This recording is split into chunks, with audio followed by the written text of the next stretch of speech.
He's Derek. I am always a minute away from becoming an after-school special. She's Romaine. Like, really, bitch? Really? Really? Come on. That's bullshit. This is Derek and Romaine. 2.0, bitches. Really, bitch? Yes, girl, really. Hi, Derek. Hello, Romaine Patterson. How are you doing on this fine and lovely day? With this non-specific day, I am doing great. That's why I said this fine and lovely day. Yes. I mean, the weather today it sure is. Mm-hmm. It's a nice fall day. So much of that. Uh-huh. What that might be. Right. Anyway, glad to have you all with us. We are going to be joined by actor, writer, creator, singer, dancer. He's like all the threats. He does all the things. He even has an OnlyFans.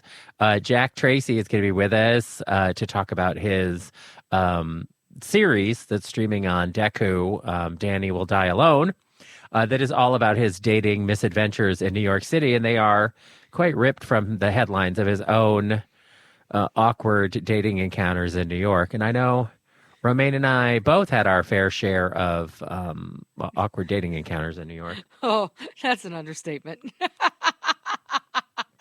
Definitely an understatement. Yeah. Yeah, I didn't. I think that I definitely had some, although probably the worst was the guy I was dating. And then I had somebody who stayed in my apartment, was visiting New York and stayed in my apartment. And I went to work, and then the two of them had sex while I was at work. Oh. And ran off together. That's awkward. It's extremely awkward because, and then the guy who was staying with me is like, "Oh, I didn't know you were dating." I'm like, well, you only met him because in the morning when you woke up, he was there, in his underwear. And I was making coffee. What, did you think he came with the apartment? I mean, I guess he thought maybe it was a roommate. I don't know. I mean, even look. then, don't fuck someone's roommate. That's weird. The thing is, the guy who stayed with me, because when I first moved to New York, I had a 2-bedroom apartment. It was my great aunt Caroline. Her father, Popsy, had said, when you live in New York City, you always have to have a guest bedroom because people always want to visit New York City. And so I've basically always had a guest space that means for then people. You always have people visiting you, and that sucks. No, here's the problem. Actually, I've had a surprisingly low number of people visiting me. And every time they do, it's terrible. Right. That's what I'm saying. Nobody wants that. No. So I think the lesson here is that I should move into a shoebox that is barely big enough for myself. Right. Like that Twilight Zone episode where Mickey Rooney wishes he was bigger, and then he grows up, or he wakes up and he's too big for his apartment. Right. Anyway, that's the kind of place I need to live in. A place I'm too big for, and there's no room for any other person to come over. Anyway. Or you need to have friends who don't need to be entertained. I only say yes to people visiting me if I know they don't need to be entertained, because I don't want to entertain you. The guy who stayed with me, apparently the only thing that needed to be entertained was his penis. Well, evidently. And had you had sex with him the night before? Yes. Girl. That guy was a dog. Yeah. So that was the thing. It's both the guy I was dating / sleeping with was a whore. Mm-hmm. And then also the person who was visiting me was tacky and had no taste. Mm-hmm. I mean, the tackiness of it, really. And by the way, this is somebody that I barely knew in Los Angeles. This is a person that I knew in Los Angeles and then knew that I had moved to New York and then contacted me and said, "Hey, I'm coming to New York for a few days. Can I stay with you?" And I was like, "Sure." So you were nice to someone you barely knew, and then they were a dog to you. Yeah. But, it was one of these things. You know somebody sort of semi-socially in one city, and then you hey, pop over into another city. After this guy slept with the guy you were dating, what did you do?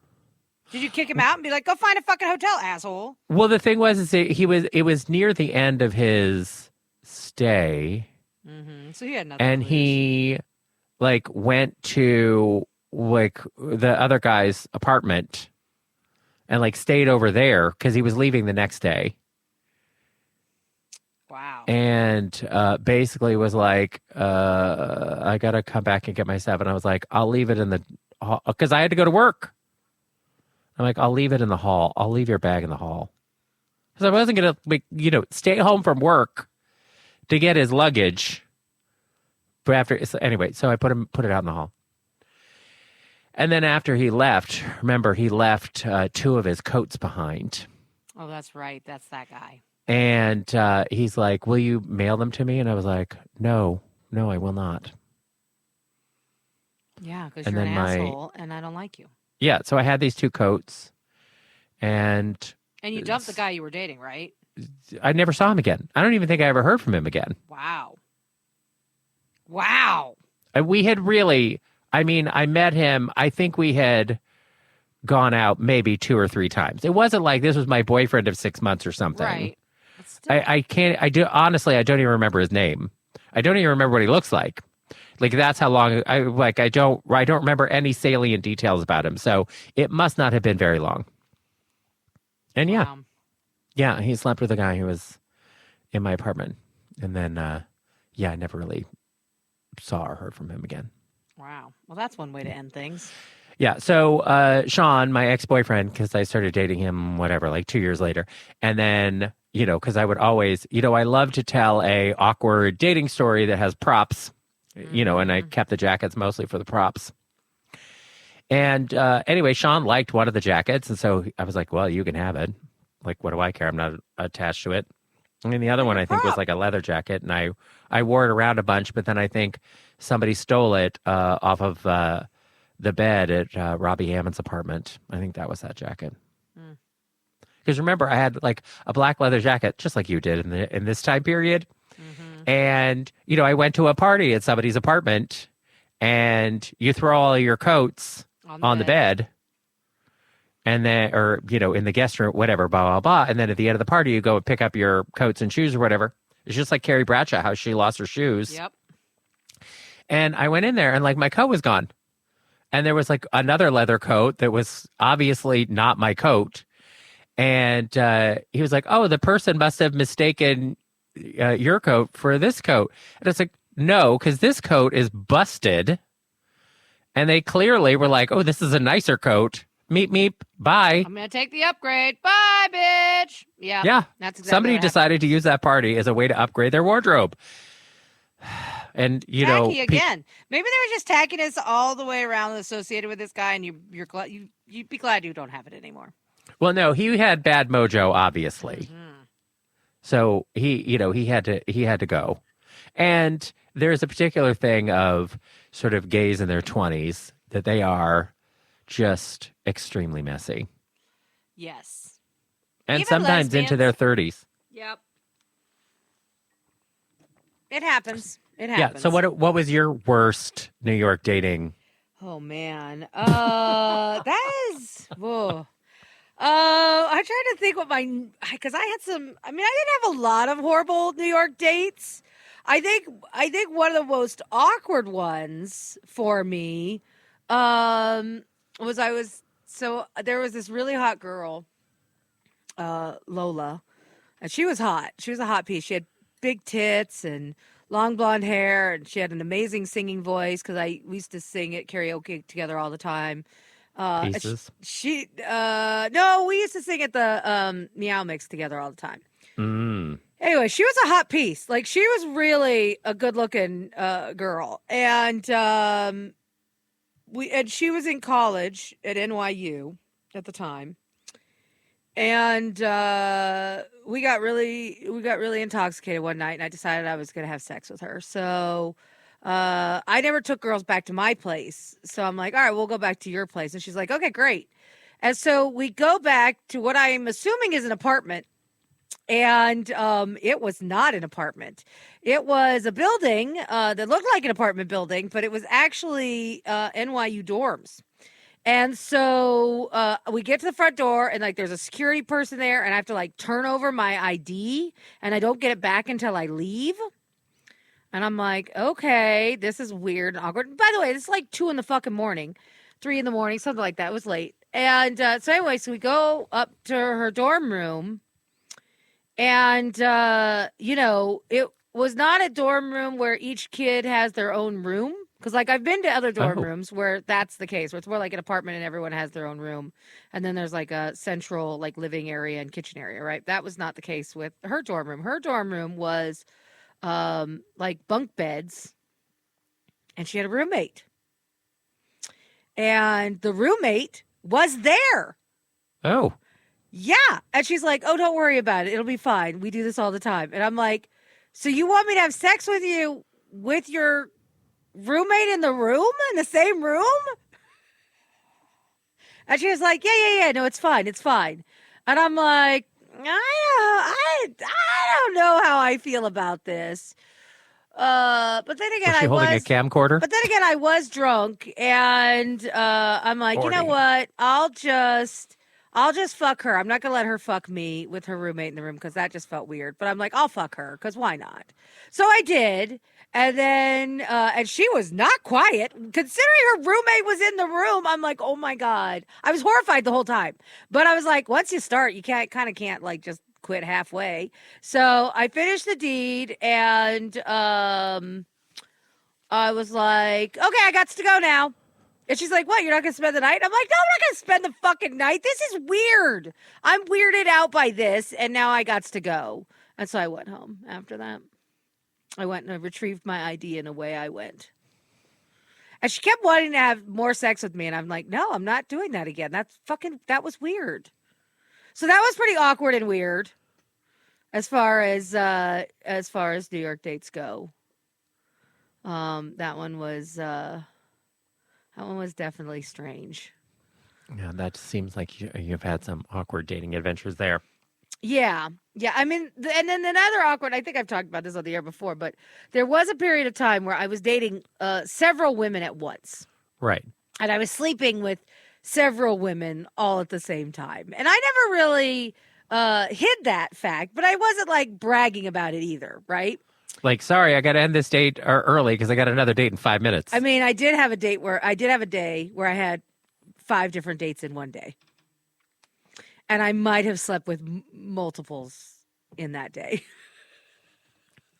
I was a very busy lady, and I didn't have all day. But on this one particular occasion, it was a Tuesday night, and that was my favorite night to go sing karaoke at the Beyond Mix bar. And so I walked into the bar, and I just showed up by myself. There wasn't even anyone that I was showing up with. And when I walked into the bar, there were 4 women sitting at the bar that I was actively sleeping with. And they had all come to the bar that night to see me. But I did not know they were coming, any of them.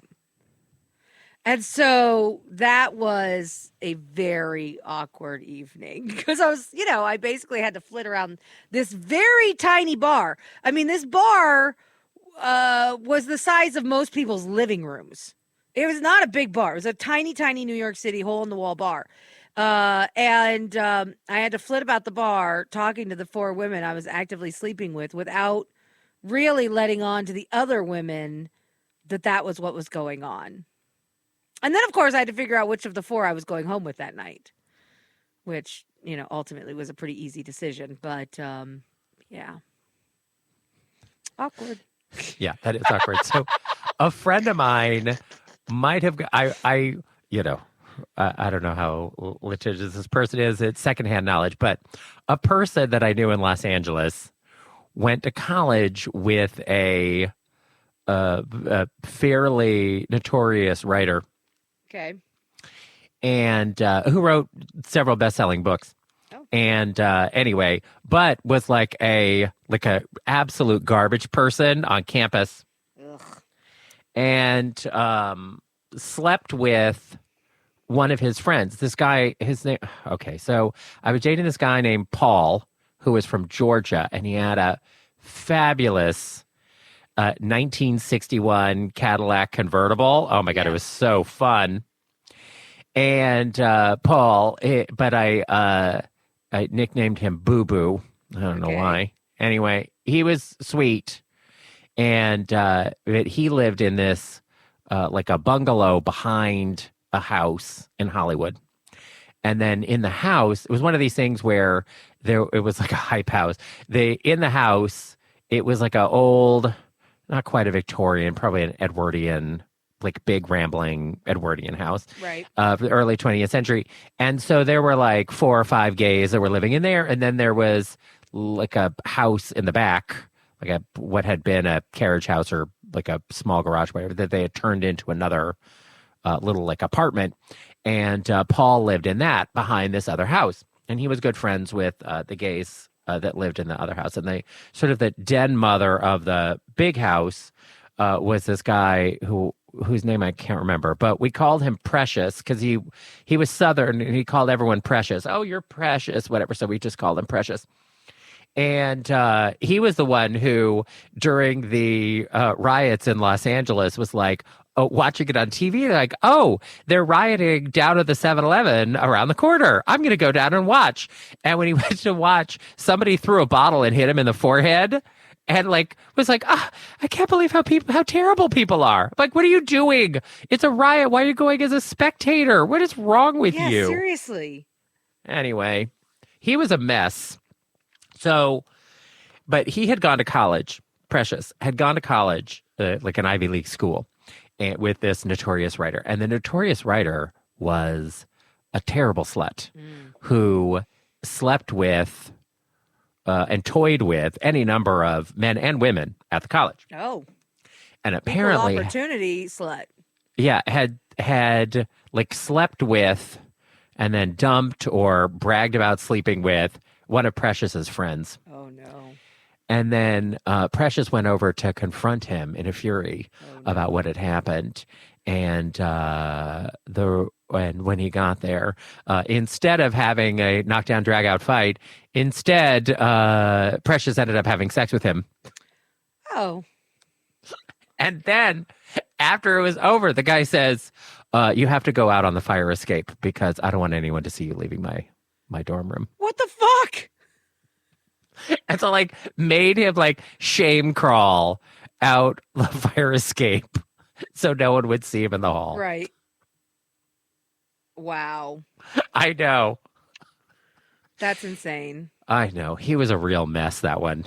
But it's like, what are you doing? But I guess the notorious writer was hot. I don't know. Must have been, because all sorts of people had sex with him, like a lot of people. I mean, at the time. I don't know. I don't know what he's up to now.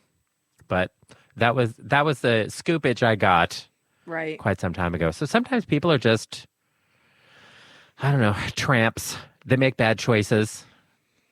Well, that does happen. Yeah.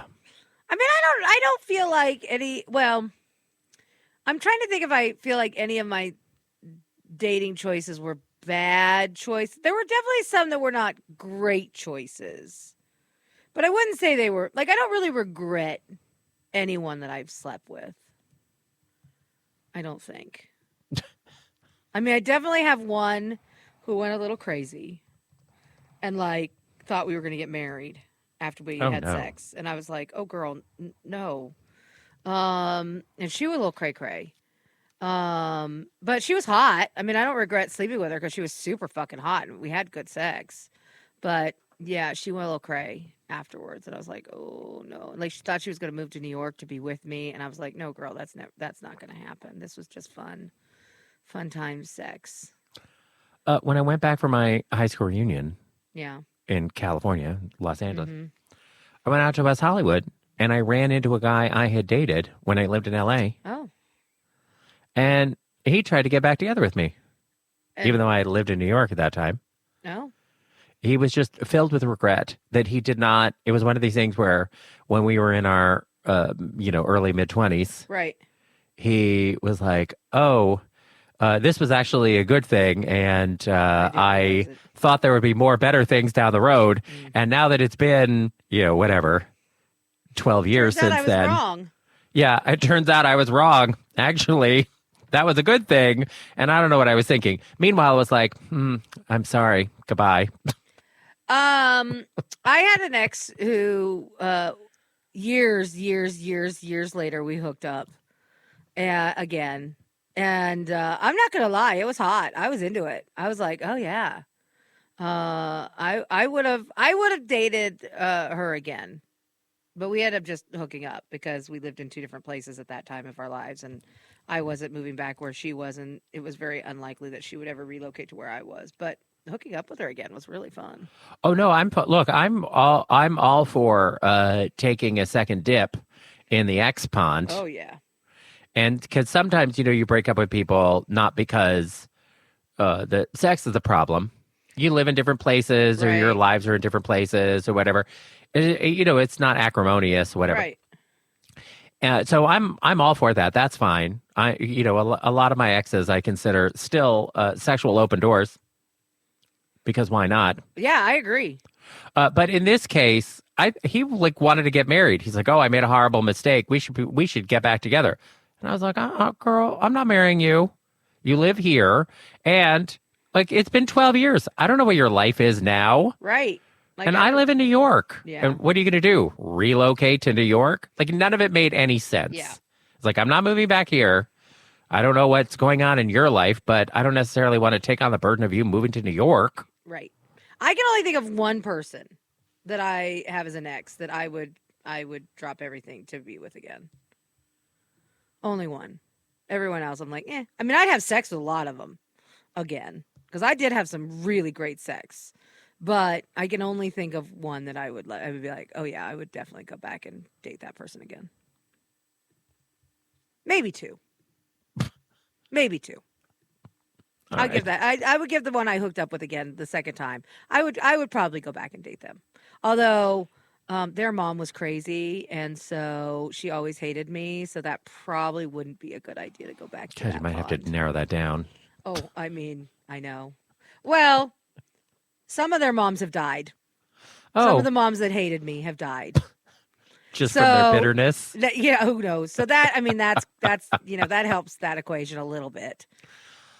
Well, we've had many sexual adventures and misadventures over our lives, and the Danny Will Die Alone series also includes many dating misadventures and, some sex scenes and everything. But apparently, according to a study, young people, teens, young adults, Yeah. the pie pants era of people, Yeah.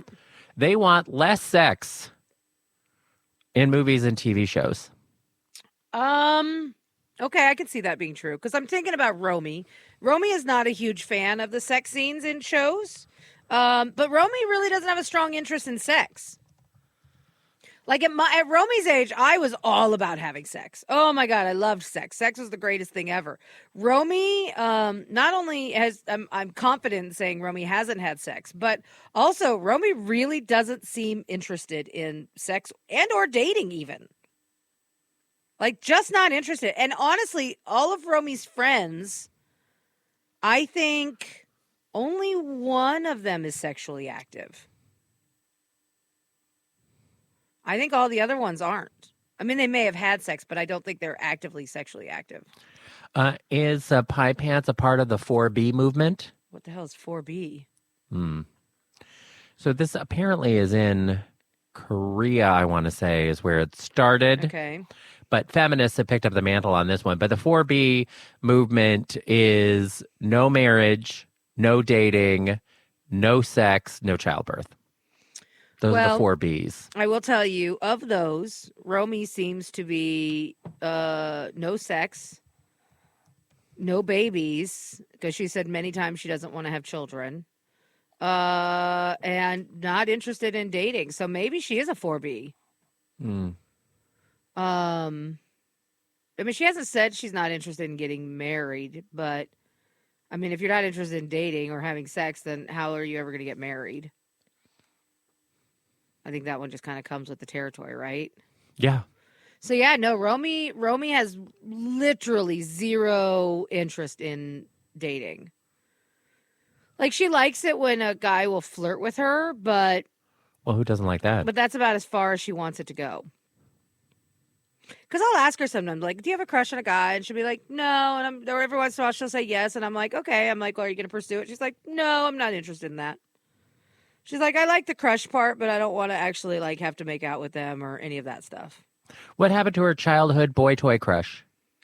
Cody? Yeah. Oh, she still loves Cody. So She's maybe still- they'll finally end up together. Maybe.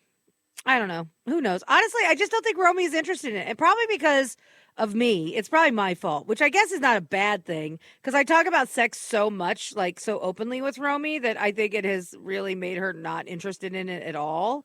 Which, I mean, I'm not sad about because it means my child's not going to get knocked up in high school, and I'm okay with that. Really? That is breaking the Patterson cycle. Well, I mean, I didn't get knocked up in high school. Because you were a lesbian. That's true. What do you think that, like Agatha and Rio, that you could just be impregnated by lesbian magic? Maybe. No, girl. No? No, girl. That's not how that works? No. Oh. Okay. All right. Not for lack of trying. I But mean, you know.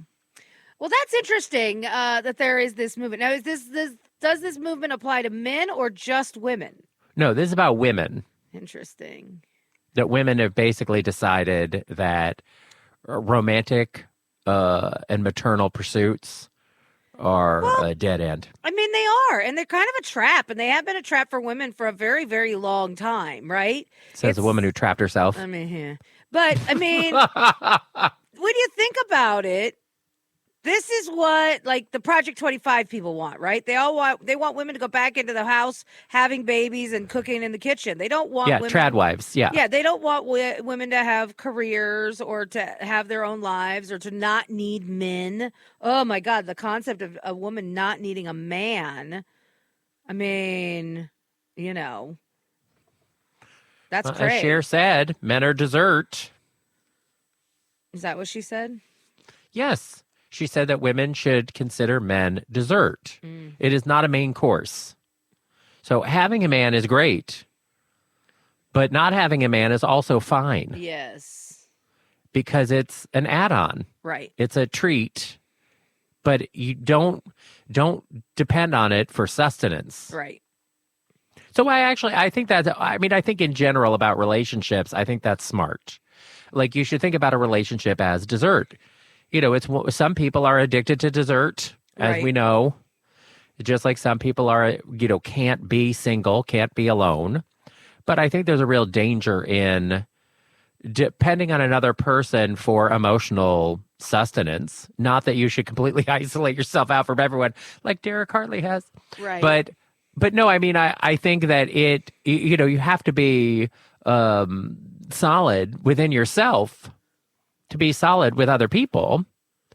And I think that you're just opening yourself up to a lifetime of heartbreak and misery if the only way that you feel solid, complete, is with other people, another person around, or many other people around. So I think it is smart to think of it like dessert.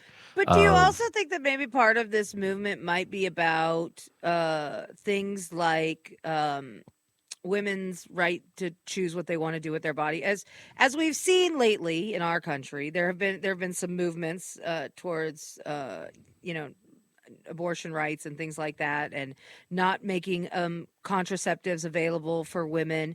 And I think that women, as a result of some of this, will stop having sex with men, because if they are going to be held liable in every shape and form for an unwanted pregnancy or getting an abortion, like they're the ones that are going to face criminal charges and not the men. I don't know why any woman would have sex with a man again. I really, like, if I was a straight woman, I would be like, yeah, I'm not having sex with men. I am not interested in taking this risk on so that a man could have an orgasm. I can have an orgasm without a man. Easy peasy. Also, I can have sex with a woman and also have an orgasm and not run any of these risks. Why do I need to have sex with a man ever again? So I think that this might be part of this younger woman's generation of thinking. Like, why have sex with men? It seems unnecessary. Well, to me, I think it's about Unless you want to be a mom. And then well, I think it's less about wanting to be a mom or a wife or whatever. I think it's just a philosophical position about what are women without men? Because so much of society defines women within the context of men. Sure. And so I think it is important for anyone to evaluate, who am I outside of the context of a relationship, of my job, of my family, Right. of other people. Like, who am I? Like, what is my life? And so much of society has told women, these are your limited avenues. Right. And there are more avenues now than there were 60 years ago, but the avenues continue to be limited. And I think that what younger women are saying is, I'm going to reject this whole notion of what these avenues are, like completely. Right. Because, in sort of the post-feminist world, there was this whole discussion of like, can women have it all? Can you have a family and a marriage and a career and a home, all these? Can you have all those things, right? Is it even possible for a woman to have it all? And so then it became about women, again, like expanding their workload. Of like somehow they didn't, by expanding into the workforce, they did not take anything else off their plate. Right. They just got busier. Right. And I think a lot How of many younger hours women, busier a day did you say that women work? 4 extra hours of work a day that women do for a man. Jesus. But see, that is why, like, men, it's like, oh, it's so easy for a man. Yeah, because quite a bit of their day, quite a bit of the work in their day is taken off of their plate by women. Right. Who frequently are doing, sort of what's called emotional work. And that takes, the pressure off of other people. And, it's like, because Brian, my former roommates, Mike and Brian, Mm-hmm. Brian got this job, and a woman left, and then he ended up falling into this emotional work role at the office of when it's somebody's birthday, making sure there's a card and a birthday cake, Ugh. that kind of stuff. Yes. And that, and it's like, oh, that is a lot of extra work managing these things. This kind of emotional work, watching out for other people, is extra work. Yes. And so I think that for younger women, what they're saying is, I am going to reject all of these things so I have an opportunity to see what it is that I want. And maybe what I want is none of these things at all. Right. Kind of like these lesbian separatists. Maybe I just want to like live off the grid in a world without men and do whatever the fuck I want. Right. But at least for these younger women, like this 4B movement, it gives them time to figure out what they want their life to be about. Mm-hmm. If they're not focused on who am I dating. Because I really, I was so boy crazy in my early 20s, like when I first came out. It was so important to me to be in a relationship, to be married, because I thought it was, a sign of like my worth, my value. Right. Of like, well, men want me, so, I'm worth something. But I really, like in retrospect, I've said before, if I had spent as much time focused on amassing wealth and success as I spent on getting into relationships, I'd be living on a private island right now. Right. Like I can't, when I think about how much time and energy I poured into something that ultimately never made me happy. Like I like, the men I dated, it's not like I hated them or anything. It just never made me happily ever after happy in the way that I thought being in a relationship would. And so, Yeah, I don't blame these young women at all for rejecting all of these things so they can figure out what the fuck they want their life to be about. I'd love to be retired right now on a private Yeah. island. That sounds great. And you know Doesn't what? If I sound wanted to have bad. sex with hot 20-year-olds, you know what? Being retired and wealthy on a private island lets you have sex with all sorts of hot people. Yeah, that sounds nice. Yeah. So that is my feeling about this. Is people got to get straight with themselves about what is important to them. But on this teens and sex and TVs and movies, there's barely any sex in movies and TV shows anymore. Like compared to what it was in the 70s and 80s, Mike and Brian have been cycling through, movies by decade, and they moved through the 1970s. And recently we were talking about it, and it was like, I cannot believe how much just random nudity is in all these movies from the 1970s. Right. Just random, fully naked women, naked men, people having sex, like not furthering the plot at all. But it was because they finally, the old Hays Code had ended. So they were able to make movies that had nudity and swearing and whatever else in it, and they all went completely overboard, and there were just boobs everywhere. And that just became like a normal thing in a serious movie to just have like boobs everywhere. So if young people don't want to see less sex in movies, definitely don't watch literally anything from the 1970s. And so when I see what content we have now, Right. there's almost nothing. There's almost no sexuality. You think about like the Marvel movies and TV shows, there's exactly zero sexuality in there. Sort of the hottest, like for each other couple is a witch and a robot who I am certain has no genitalia. Right. Even on Agatha All Along, you have two lesbians who are in love with each other, but they apparently can barely even touch each other without destroying the world. Right. So I guess good on them. I guess they're not having great orgasms. Poor things. That orgasm could send you into another realm, Sure could. and not in a sexy, hot way. No. Ooh. So I just say to young people, you don't even know. Yeah. You don't even know what kind of like, sex we used to have in TVs and movies. Yeah, there used to be some good stuff. Yeah. And then when you had like HBO and things like that come around, Oh, woo, hello, Lord, that was Skinamax. practically porn. Red Shoe Diaries. Yeah. Fucking hot. Hot, hot, hot, hot, hot. Just like that guy I knew in LA who did all those Red Shoe Diaries. Was always playing a plumber seducing some housewife. And he was gay. Of course. And the women were thrilled. I'm sure. Well, just because, like, if you have to do this intimate scene, he'd be like, I'm gay. And they were like, oh, thank God. Then they would ravish him.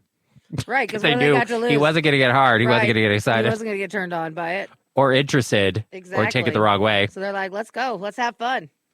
Yeah. He was hot. He slept with a bunch of my friends. Oh. His penis had a weird hook to it, apparently. Interesting.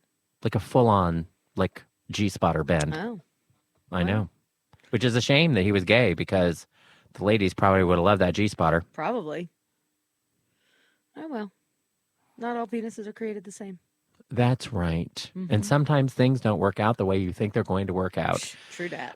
Which is a big part of the plot of Danny Will Die Alone. And we're going to hear more about it with actor and creator Jack Tracy next here on Derek and Romaine.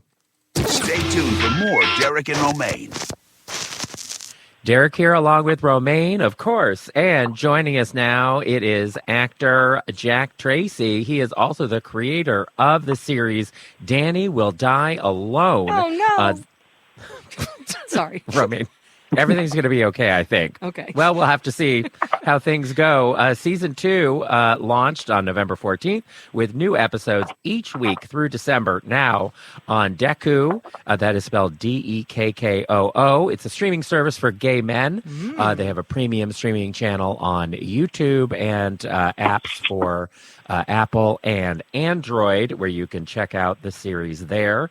And Jack, you can find him on Instagram. He is Jack Tracy Official on Instagram. Jack, welcome to the show. Thanks for having me. And I have to say that's a bold thing to say that a gay man dating in New York City, that it's all going to work out okay. I mean, Well, fair.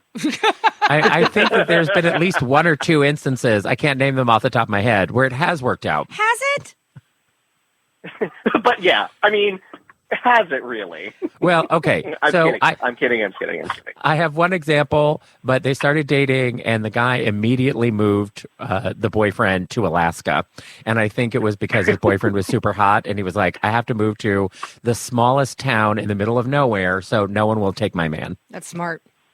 That's very smart, yeah. So See, perhaps I that will go be the a plot in opposite an route, where I upcoming go to these- season.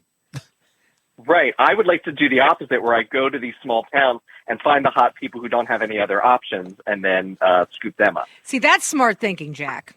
I got to be honest. That is what people should do. Go to these towns where there's very few options, find the hottest guy there, and be like, Yep. come with me. I'll take you to the promised land. I'm fishing for big fish in little ponds. But then here's the problem with that, though, now that I think about it. Once you bring them to the big pond, then there's a lot of other fish out there, and they might be like, but is this what I really want? I have confidence in my skills. Okay. All right. Well, I like a man with confidence. That's a good thing. So tell us about how you came up with Danny Will Die Alone. So it all started during the pandemic and quarantine. At the time, I produced all sorts of things, music and music videos and all sorts of things. And so I couldn't do anything. And so I started doing these straight-to-camera monologues based on these sort of like dating concepts, and would put them up on YouTube. And then I started a podcast with a friend called Dying Alone Together, where we would tell horrible dating stories and hookup stories. And those two things sort of converged into the idea for the show. I did season 1 as like a little web series that I just put on my, private fan networks and things like that. And then I showed it to Deku, and they were like, we love this. Let's turn it into an original series. And here we are. I mean, that's exciting that this crazy little concept took all this evolution and eventually ended up as a web series like this. I mean, that's pretty cool. Oh, extremely cool. And I remember when the call came in, I guess we were talking about it in December of last year, and then we signed all the documents in January to get started, and just thinking like, oh, this is it. This is the first big step I've ever had. And I'm just so happy and so thankful for Deku, because they have been amazing partners in this. So I don't know a lot about Deku, probably because I'm not a gay man. I'm a lesbian. So Surprise. Tell me a little bit more. How did you even find them? So I've done other web series in the past, Yeah. and have sought distribution. And at the time, not only do they have their original series, but they also license other queer content. Nice. So I've had my products, other productions licensed by them, and some of those licenses were running out. So I just reached out and said, hey, do you want to renew? And we had those discussions, and I just sent them the link to the web series. I was like, also just thinking they would maybe license that as well. So I was like, hey, if you like this, maybe we can put that up as well as part of the deal. And they were silent for like a month, and I was like, oh God, they really hate this. And then it was like, no, we were talking internally because we want to do something more with it. So It was great. That's exciting. Yeah, That's very kinda exciting. good. It seems like many of the storylines in Danny Will Die Alone are, to coin a phrase from Law and Order, ripped from the headlines of your own They dating certainly are. life. So how much of your own life do you pour into this series? I monetize every single terrible moment of my horrible existence, and I've decided it's a make lemonade out of lemons policy. If I have to go on one after another of these horrible dates with these strange people, I am going to get something out of it. I mean, I think that's smart, but I think the bigger question is it that you have bad taste, or is it that all gay men are crazy? Well, so you're, of course, for the series, you're only seeing the crazy dates. I certainly have far more, good dates that come out of these. They're not entertainment value. And it's funny because I'll go on these dates and the show will come up, and there are two types of people.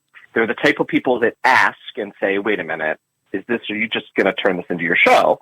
And then there are the people who don't ask at all, who are like, oh, that's a great show. And the funny thing is, the people who ask never have anything to worry about because they have self-awareness over their actions. Mm-hmm. And they're like, I'm like, you're not going to do anything crazy. Like, do something crazy and yeah, fair game. But like, as long as you treat me nicely and don't do anything weird, we're fine. And the people who don't ask have no self-awareness. And those are the wild dates where it's like, you have no idea that what you're doing is insane. And this is going in the show. Now, how insane do you think you are? Let's see. Welcome to our intervention.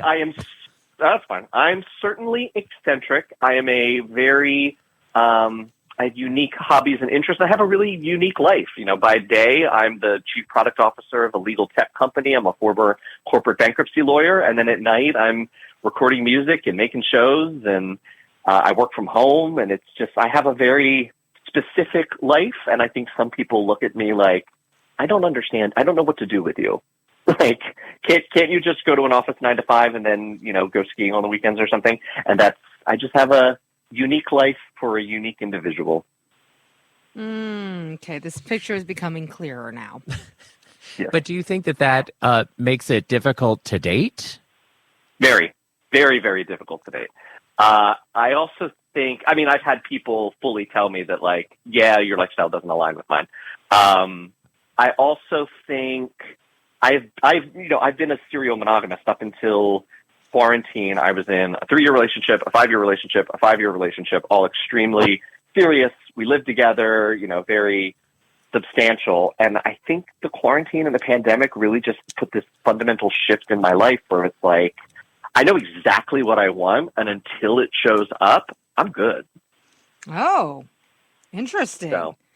So Yeah. how much of that do you think is a function of the pandemic, and how much of it is just getting older and knowing yourself better?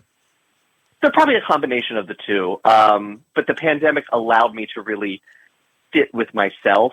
You know, I think after a relationship ended, I was very quick to like get back on the apps and get out there dating and get out meeting people. And quarantine really just forced me to just sit, be with myself, figure out what I want, who I am, and just being forced to basically have to take that much of a break, I think was extremely beneficial and allowed for that growth to happen.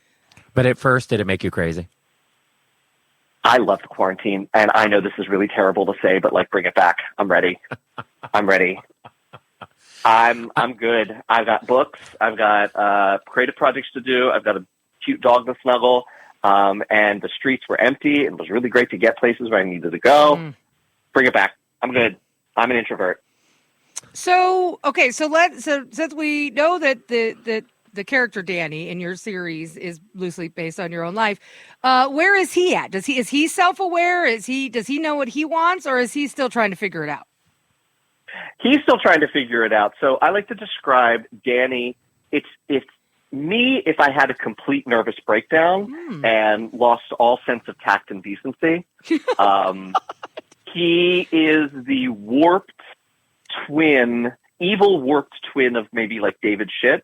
Okay. In an Always Sunny in Philadelphia universe. That's how I describe him. Okay.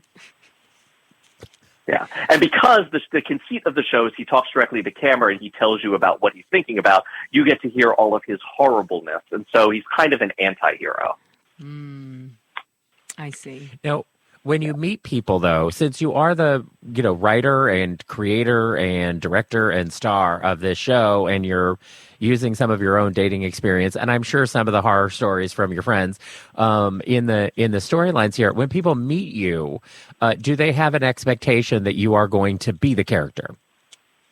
Well, most people, when they meet me, they know nothing about the show. I mean, we're only getting wider distribution with this release, so maybe that'll be a problem in the future.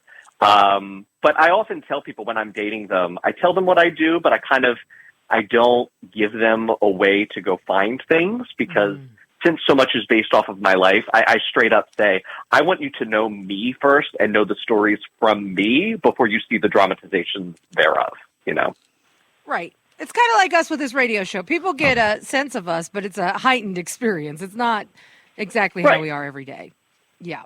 Right. It's not a reality show, which also would be a heightened experience. It's not a documentary. It's things are embellished, reactions are heightened, situations are, leaned into the comedy of it. So, yeah, they're not true. They're sort of funhouse mirror representations of specific things that have happened in my life and really leave out so much of the normalcy. Now, with the second season of Danny Will Die Alone, actor Jordan Bell has joined you as a love interest foil on this second season. So, how has that changed the dynamic of the show? So when we jumped from web series to full-on half-hour comedy, I got 3 instructions. 1, longer episodes. 2, recurring storyline. 3, don't lose the essence of the web series. So the way that we did that is, by extending the episodes and adding a through line, we added the additional lead, which is Maddie. Maddie is Danny's regular hookup buddy, sort of his break glass in need of sex while he's dating. And you'll find, I think, the best thing about this new season is the chemistry between Jordan and I. It's a lot of fun.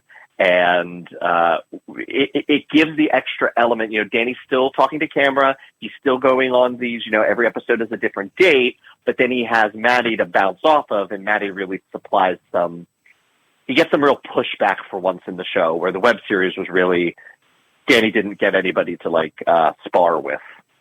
And now, with Jordan, I mean, he auditioned for this and got the part, so it's not somebody that you already knew. And so how was it in building that rapport? And then also, I mean, you have very intimate scenes together. So how has that process been? Well, we clicked almost immediately. We had a chemistry read after the initial audition just to make sure it would work. I always give all the scripts and let them know exactly what they're signing up for and how we film things. And with the intimate scenes, I give all of the actors the ability to, between takes, go behind the camera and see exactly how it's filmed, so that I want to walk away from the set that everyone is very comfortable with what we've shot. And if someone says, oh, I really don't want to show that much, or, oh, could we crop it this way? As long as it doesn't ruin the show, I will absolutely do that, because it's very important to me that everyone really feels proud of what they've done and comfortable. So everybody, whenever it's those intimate scenes, everyone is involved in the choreography of that. And I mean, that is the thing with these sex scenes, is it is like choreography.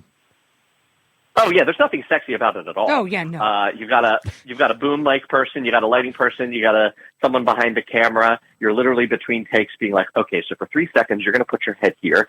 I'm going to make this noise, and then I'm going to flip over this way because it'll hide this from the camera. You're going to shift here. It's all choreographed. No one is really excited. Except for hopefully the audience. I mean, I would think you'd want them to be a little excited. Oh, I think so. We and you actually even see full frontal in this season. Oh. Not from any of the actors, but someone received some pictures, and you see the pictures. Oh. Now, where does one source pictures for something like that? I sourced everything from my personal life. So did you just go through all your friends and say, I need a specific looking penis. Can someone loan me their penis for the show? I went to a specific friend who I know whose penis is very nice, and I said, "Hey, I need can your I penis. use this as long as I don't show your face?" And he said, "Have at it. I am proud to share this with the world." Well, you have good friends. I think that is a good friend who's willing to just say, "Here's my penis. Share it with the world." Well, I, unlike all other gay people these days, have a nice hard line between friends and people I occasionally have sex with. So as far as, we're friendly, but this is more, I don't know. I'd feel uncomfortable asking like a friend, like someone I hang out with or something like that. Right. I have not seen my friends' penises, but I know I'm in the minority. No, I'm with you. I also have not seen my friends' penises. I mean, I've seen a couple, but not willingly. But I don't like to see. Wait, that's a story. I don't like to see my friends naked. Period. Whether it's male or female, it makes me feel real awkward. So I understand. I'm like, friends, please keep your clothes on. Thank you. Yeah, same. Yeah. But there really is something in being in the gay community where you end up seeing a wider variety of the people you casually know or work with stark naked. Yeah. Right. I have a rule on set that basically, every now and then, because we have a lot of gay actors and we get some single people, and so they'll sort of have their own relationships between themselves while they're on the project. And I have a hard and fast rule that, like, I'm the boss, I'm off limits. I have no interest in anybody until all the checks are paid and everything is signed off, because I don't want anyone to ever think they got to be flirty with the boss in order to get jobs. So Right. I am off limits. Well, that's very adult of you. It's also very lawyerly of me. Yeah. But also, I mean, because when you're working on this series, you always have to think about lots of different components of it, versus, an actor is really thinking about themselves, their performance, the scene that they're in, and they don't have a lot of control over the finished product and everything. They can only manage like their part of it, but you're in every aspect of the production. So you kind of have to, even keep an eye on yourself along the way. Right. I'm directing. I've written it. I co-produce it. Yeah. I wear many hats, but that's when you're at this level, when you're at this stage, like if you want to get it done, you got to suck it up and do it all. I do all the editing, the sound editing, the video, the coloring. I'm everything. I'm every woman. It's all in me. That's a lot. It's all in me. Now, Jack, you also do music, and some of your music is featured in the latest season of Danny Will Die Alone. So talk to us a bit about, creating music, too. So it really bore out of the web series that I used to do called History. There are 3 seasons of that, currently only available on my OnlyFans page. There is no nudity. OnlyFans.com/Jack Tracy official. So that show, for the first season, I licensed music, and I wasn't really happy with what I had. And I'm a musical person. I grew up, writing, making music, singing, dancing, all of that great stuff. So I said to myself, like, I can make a song. And just for the purposes of some uns background music, at a bar scene or at a cafe scene or something. Right. And so I made a bunch of stuff and really liked it. And I was like, well, let me turn some of these into like songs. And that became an album. And now we're, 4 albums later, and EPs and all sorts of stuff. So Danny Will Die Alone features songs from my upcoming album called Glorify, which will come out next year. And there are 3 singles out now. They're featured in the end credits of the show, but you can stream Duality, Overdrive, and Fill Me Full today. And Overdrive and Fill Me Full have really cool music videos that are out. So you can check that's those out. awesome. It's amazing how one passion project will actually like create other passion projects for. That's pretty. I mean, that's kind of cool. Yeah, I mean, and this show alone, came from a podcast and a web video. So, I have always found that like, don't let perfect be the enemy of good. Like, if you have a good idea, just get out there and start. Everyone has to start somewhere. You'll learn from each project. You'll learn a new skill. You'll get more professional, and just follow the road where it leads. Don't try to control too much of it. That's just things sort of organically develop. So just walk the road. And The Witch's Road. Also, you do some choreography in the music videos too. So how comfortable are you with doing choreography? So that was my first creative. I was a dancer since elementary school and competitive dancer, and I've done all of that. I kind of gave it up during college, but yeah, that's actually the first creative skill I ever had. Wow. And so, at what stage, being a toddler, did your parents know you were gay? Well, my mom has a really good story about that. She also said, honey, I know that I, as your mother, could not have made you gay, but I certainly tried. It was, I am a man of a certain age, so my cartoon was, among others, Thundercats. And when I was in the backyard playing Thundercats, I would always be Chitara. And my mom said there was one time, which is the female of them, and I was running around because she runs really fast. And I said, look, Mommy, I'm Chitara. And Mom said, no, honey, you run like Chitara. And I said, no, Mommy, I'm Chitara. And she said, that was it. Amazing. Thundercats were your giveaway. Who'd have thought? Thundercats, She-Ra, and Jem. Ah, Jem! Yes, girl. Truly outrageous. Those are the early influences. Yeah. Oh, that's amazing. Now you're speaking Romaine's language. Mm-hmm. You had her at Schitt's Creek. Yes. and now you have her a gem. Yep. Absolutely. That's amazing. So now with the second season of Danny Will Die Alone airing, are there plans for a third season? Already greenlit, already written. We will film next year. Yay! That's awesome. Mhm. That is great. And we, bigger budget, bigger ideas, more cast members. Listen, season 2 is hilarious and risque. Season 3 is wild, and I may go to jail. Like, the things that we're doing are insane. The TV police are going to lock me up, so it's going to be great. Now, is you going to jail also ripped from the headlines? Yeah. That's for a different. That's to talk about for a different project that I'm working on. A whole other intervention? Amazing. That's a whole other storyline for a different story. I mean, I could see how some dates might lead you to need to go to prison. Having dated in New York City myself, it's a wild ride. It is a wild ride. Although But do you really Romaine- think Danny will die alone? Really? I see. I can't. I mean, well, one. Let's as Cher said, we all die alone. But I don't want to give anything away. But I should say we have a third season, so Outlook not so good for Danny. That's what I hear. We will see. I'll tell you this. The one of the major changes from the web series to the show is, in addition to all of the comedy and all the risque stuff, there is a lot of heart in this season. And there are emotional beats and there are emotional stakes, and things start to get pretty complicated for Danny by the end.